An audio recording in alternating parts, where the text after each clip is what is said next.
আসসালামু আলাইকুম রহমতুল্লাহ। আমার সকল ভিউয়ার্স যারা নতুন তাদের জন্য বলতেছি একটা গুরুত্বপূর্ণ কথা, এটা খেয়াল রাখবেন সবাই। এটা যদি না করেন তাহলে আপনি গৃহস্থর হক আদায় করবেন না। গৃহস্থর হক আদায় না করলে আপনি যে টাকা কামাই করবেন ওখানে বরকত পাবেন না।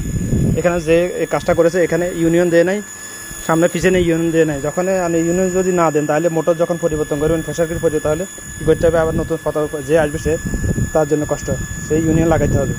আগে ইউনিয়ন লাগানোর জন্য যে মালিক তার অনেক টাকা তার লসও হয়েছে, তার সময়ও নষ্ট হয়েছে, আমারও কষ্ট হয়েছে, সাইডবার আসা যাওয়া করা লাগছে।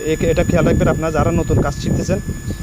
এগুলা এইসব এসব দিকে খেয়াল করে কাজ না করাটা হলে গৃহস্থকে হক আদায় না করে। আমাদের দেশে বেশিরভাগ মিস্ত্রি কাজ করতেছে কিন্তু মানে পরিশ্রম করতেছে কিন্তু কামাই হারাম। তার কেন হারাম? গৃহস্থর হক আদায় না করার কারণে। এটা খেয়াল রাখবেন, যদি গৃহস্থর হক আদায় না করে আপনি জীবনে বরকত পাবেন না, উন্নতি করতে পারবেন না, সামনের দিকে আগাইতে পারবেন না। যদি গৃহস্থর হক আদায় করেন অবশ্যই আপনি উন্নতি করতে পারবেন। যার একবার কাজ করবেন সে সারা দিন আপনাকে ডাকবে।